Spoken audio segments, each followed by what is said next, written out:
আসসালামু আলাইকুম। সবাইকে স্বাগত জানাচ্ছি আমাদের আজকের পর্ব অ্যাডভান্স ইংলিশ স্ট্রাকচার। আজকে আমরা আছি ৩৭তম দিনে বা ৩৭তম পর্বে। আজকে আমরা কথা বলবো এমন সকল বাক্য নিয়ে যেখানে কোনো কিছু সম্পর্কে ভয় পাওয়া বোঝানো হয়। এ ধরনের সেন্টেন্স যদি আমরা ইংরেজিতে তৈরি করতে চাই তাহলে আমাদেরকে সাবজেক্ট এর সাথে helping verb, related helping verb and then scared of scared of then object ব্যবহার করতে হয়। সুতরাং আমরা যদি এটা বলতে চাই যে আমি উচ্চতা ভয় পাই তাহলে এখানে সাবজেক্ট এখন আমরা যদি এইটার ট্রান্সলেট করতে চাই যে আমি উচ্চতা ভয় পাই দেন আমি এখানে সাবজেক্ট, সো আমি এর ইংরেজি হচ্ছে আই, উচ্চতা এর ইংরেজি হচ্ছে হাইট, আর ভয় পাওয়ার ইংরেজি হচ্ছে স্কেয়ার্ড অফ। কিন্তু এটা আমাদের বাংলা এর হুবহু ট্রান্সলেশন, অর্থাৎ বাংলা যেই ফরম্যাটে বা প্যাটার্নে আছে সেই ফরম্যাট বা প্যাটার্ন ব্যবহার করলাম, কিন্তু অ্যাকচুয়ালি এটা এরকম হয় না। ইংরেজিতে স্কেয়ার্ড অফ এর অর্থ হচ্ছে ভয় পাওয়া, তাহলে এটা একটা ভার্ব হিসাবে কাজ করে। সো স্কেয়ার্ড অফ সামথিং মানে হচ্ছে কোনো কিছু থেকে ভয় পাওয়া বা কোনো কিছুর ভয় পাওয়া। তাহলে আম স্কেয়ার্ড অফ, আমরা বলবো I am I am scared of height. I am scared of height. আমি উচ্চতা ভয় পাই। সো তুমি ভয় পাও, you are scared of height. You are scared of height.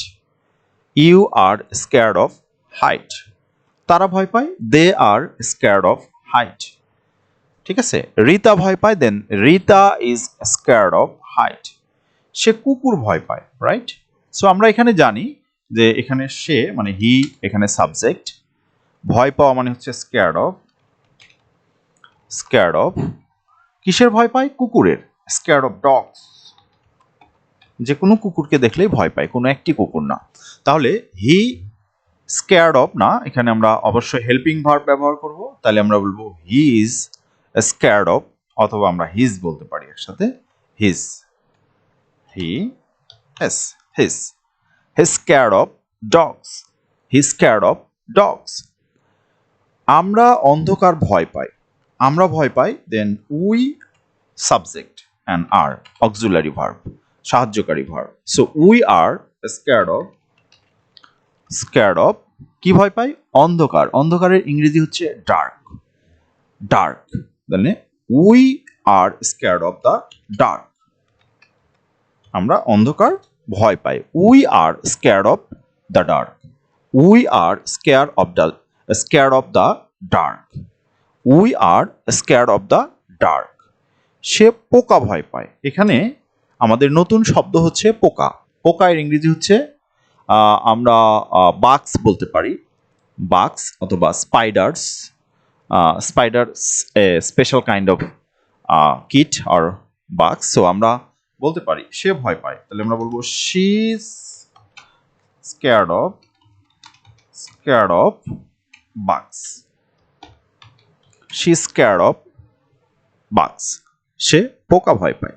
She is scared of bugs. সে পোকা ভয় পায়। আমাদের পরের যে বাক্য সেখানে আমরা দেখছি তারা ঝড় বৃষ্টি ভয় পায়, মানে তারা ভয় পায়, they are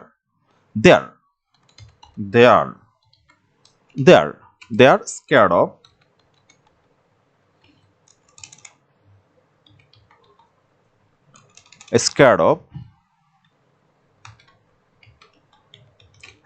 of কি ভয় পায়? ঝড় বৃষ্টি। ঝড় বৃষ্টি এর ইংরেজি হচ্ছে থান্ডারস্টর্মস।